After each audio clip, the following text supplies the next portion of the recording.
अस्सलाम वालेकुम दोस्तों, हमने अपने पिछले लेक्चर्स में तकरीबन सारे टॉपिक्स ही क्लियर कर दिए हैं वर्डप्रेस के इंस्टॉलेशन से लेकर हमने सेटिंग्स तक देखा, अपीयरेंस देखा और प्लगइन्स के बारे में पढ़ा, यूज़र्स के बारे में पढ़ा है।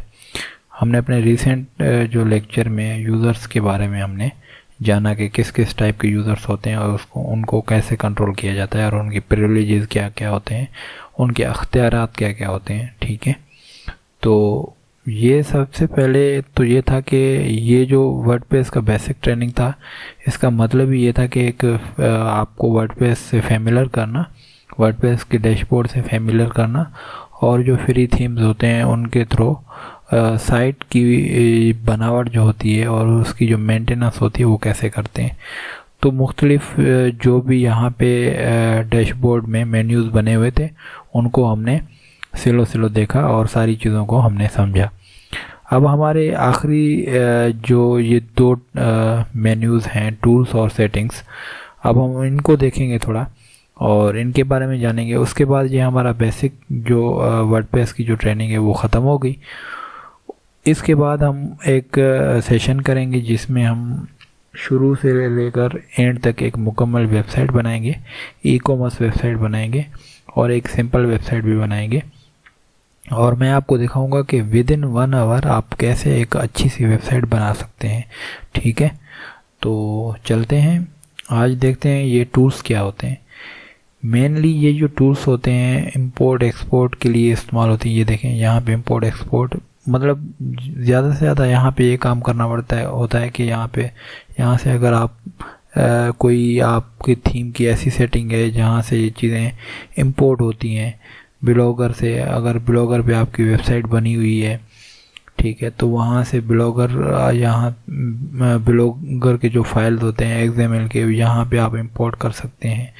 और ये कैटेगरी टैग कन्वर्टर, मतलब इसमें कैटेगरीज को टैग में और टैग्स को कैटेगरीज में कन्वर्टिंग के लिए ये इस्तेमाल होता है। ठीक है, लाइव जर्नल्स, मतलब इसकी API है लाइव जर्नल की, वहाँ से आप पोस्ट अगर आपने अपने पोस्ट इंपोर्ट करने हैं तो कर सकते हैं, अगर दूसरों के पोस्ट इंपोर्ट करने हैं तो वो भी कर सकते हैं, आपको जाके API लेना पड़ेगा वहाँ से।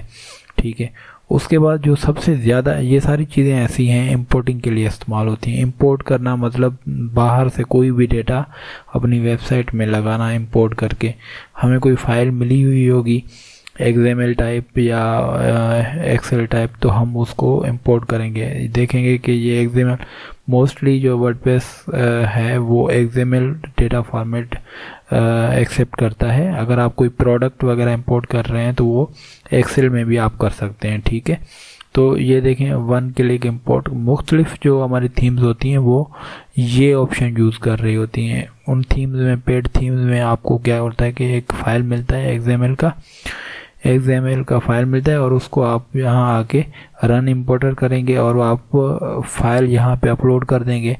ये देखें अब मुझे 3 फाइलें मांग रहा है, XML फाइल, WIE और JSON फाइल और DAT फाइल।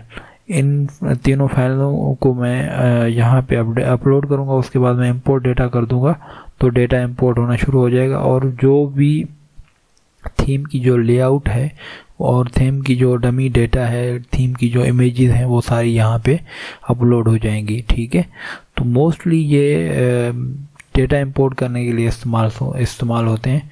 ठीक है, अगर आप यहाँ आके देखें एक्सपोर्ट करने के लिए तो यहाँ से आप सारा कंटेंट एक्सपोर्ट कर सकते हैं, सिर्फ पोस्ट इंपोर्ट कर सकते हैं।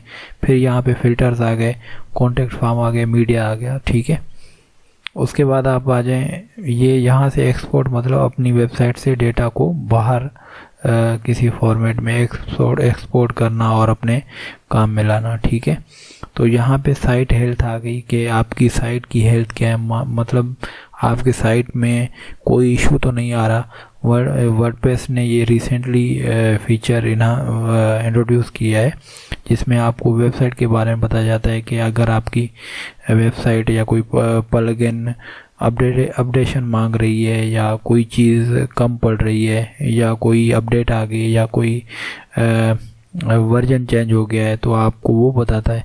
यहाँ कह रहा है कि यू शुड रिमूव इनएक्टिव, मतलब हमें सजेशन भी दे रहा है, इम्प्रूवमेंट्स के बारे में बता रहा है। ठीक है, तो ये हो गया। और यहाँ पे एक्सपोर्ट पर्सनल डेटा, और ये मेरी ईमेल्स वगैरह लगी हुई हैं, तो ये कह रहा है कि आप इनको एक्सपोर्ट भी कर सकते हो। और इरेज पर्सनल डेटा, मतलब कोई भी चीज़ अगर आप इरेज करना चाह रहे हैं तो यहाँ से अगर आप करेंगे तो वो इरेज के लिए रिक्वेस्ट चली जाएगी। ठीक है, और वहाँ से फिर अगर एक्सेप्ट होगी तो फिर डेटा इरेज पे काम होगा। तो ये मेनली ये जो फीचर्स हैं वो बहुत कम इस्तेमाल होते हैं, सिर्फ और सिर्फ इंपोर्ट और एक्सपोर्ट वाले फीचर्स इसमें काम के हैं जो ज़्यादातर यूज़ होते हैं। ठीक है, उसके बाद ये है सेटिंग्स। और दूसरी बात ये कि जो भी अगर आप प्लगइन मोस्टली जैसे आप कोई भी प्लगइन इंस्टॉल करते हैं तो वो हमेशा तकरीबन जो उसका जो ऑप्शन बन के आता है वो यहाँ पे आ जाता है, टूल्स के नीचे आ जाता है या सेटिंग्स के नीचे आ जाता है। तो अगर आप कोई थीम प्लगइन इंस्टॉल कर रहे हैं और फिर आप देख रहे हैं कि यार वो प्लगइन का ऑप्शन नहीं मिल रहा, मैं कहाँ से कस्टमाइज़ करूँ, तो सबसे पहले आप आके टूल्स के नीचे देखेंगे, यहाँ पे आ रहा है, नहीं आ रहा, चलें ठीक है, फिर सेटिंग्स पे देखें, यहाँ पे आ रहा है, फिर यहाँ पे होगा या यहाँ पे आपको मिलेगा। ठीक है, अगर यहाँ पे नहीं मिले तो उसका अलग से यहाँ पे ऑप्शन बन के आ जाएगा। और यहाँ जब सेटिंग देखें, कोई मैंने थीम अब ये प्लगइन इंस्टॉल किया था तो अवेसम वेदर का, तो यहाँ पे अवेसम वेदर का प्लगइन शो हो रहा है। ठीक है, वरना सेटिंग्स में ये ऑप्शन होती हैं, जनरल होती हैं, राइटिंग्स होती हैं, रीडिंग होती हैं। और ये जनरल सेटिंग्स में आपकी वेबसाइट की सेटिंग आ गई। ये आपका रोल बता रहा है कि आपका रोल कौन सा है। ठीक है, मतलब ये रोल आपका नहीं, ये जो भी न्यू यूज़र रजिस्टर करेगा उसका रोल क्या होगा ये बता रहा है। ठीक है, उसके बाद ये सारे ऑप्शंस हैं यहाँ पे। यहाँ सेटिंग्स में जो काम वाली चीज़ है वो ये है कि यहाँ पे अगर आप आ जाएं परमालिंक्स में, सबसे पहले जब आप वेबसाइट की सेटिंग करते हैं तो आपको परमालिंक्स चेंज करने होते हैं, वो चेंज करने होते हैं पोस्ट नेम के साथ। अब ये सारी चीज़ें भी चेंज कर सकते हैं और पोस्ट नेम भी कर सकते हैं। पोस्ट नेम रिकमेंडेड है, रिकमेंडेड पोस्ट नेम है। जैसे आप पोस्ट नेम करते हैं तो आपकी जो URLs बनती हैं वो पोस्ट नेम से बनती हैं। ठीक है, अगर आप प्लान कर देंगे तो वो इस तरीके से बनेगी, मतलब पेज नंबर 1 2 3 ऐसे। और अगर आप डे एंड नेम से कर देंगे तो ये देखें डे और नेम यहाँ पे आ गया, उसके बाद आपकी पोस्ट आ गई। या मंथ से कर देंगे तो मंथ, उसके बाद आपकी पोस्ट। न्यूमेरिक से कर देंगे तो आर्काइव आ जाएगा, फिर आपकी न्यूमेरिक आ जाएगी, मतलब पोस्ट की जो नंबरिंग है वो आ जाएगी। तो इसलिए ये रिकमेंडेड होता है कि ये SEO फ्रेंडली भी है। ठीक है, तो ये पोस्ट नेम रिकमेंडेड होता है। जैसे अब आपकी वेबसाइट हो गई, उसके बाद ये पोस्ट आ गया और आप यहाँ आके इसको सेव कर देते हैं। जैसे ही आप वेबसाइट बनाते हैं उसके बाद आप फ़ौरन परमालिंक्स में आके, सेटिंग्स में आके, परमालिंक्स में आके अपनी जो लिंकिंग है वो पोस्ट नेम कर देते हैं। और कभी कभी ऐसे होता है कि दूसरे लिंक नहीं खुल रहे होते, 404 पे चले जाते हैं, 404 एरर आ जाता है। तो आपको ये करना होता है, एक बार आप पोस्ट नेम को न्यूमेरिक करके आपने सेव सेटिंग कर दिए, उसके बाद आपने फिर से आके पोस्ट नेम करके सेव सेटिंग कर दिया, तो फिर वो आपके लिंक्स चलने लग जाते हैं। ठीक है, उसकी वजह ये होती है कि सेटिंग सेव नहीं होती, तो इस वजह से वो URLs नहीं उठा रहा होता और वो URLs पे वो एरर, आपकी जो वेबसाइट है एरर फेंक रहा होता है। ठीक है, तो अब हमारा ये जो वर्डप्रेस का बेसिक ट्रेनिंग है ये पूरा हो गया, हमने सारी चीज़ें कवर कर ली हैं स्लो।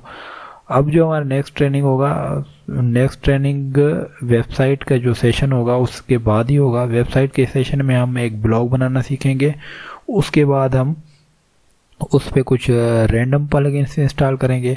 हम कोई रैंडम थीम उठा के उस पर रैंडम प्लगइन इंस्टॉल करेंगे और उसके बाद हम एक ई-कॉमर्स वेबसाइट बनाएंगे। उसके बाद हम एक जो हमारी वर्डप्रेस की जो प्रो ट्रेनिंग है उसके जो टिप्स एंड ट्रिक्स हैं वो हम सीखेंगे। ठीक है, तो मैं उम्मीद ये करता हूँ कि आपने ये बेसिक ट्रेनिंग से फ़ायदा उठाया होगा। अगर आपको इस पूरे ट्रेनिंग में से कोई बात समझ नहीं आई हो तो आप मुझसे कमेंट करके पूछ सकते हैं। ठीक है, अल्लाह हाफिज़।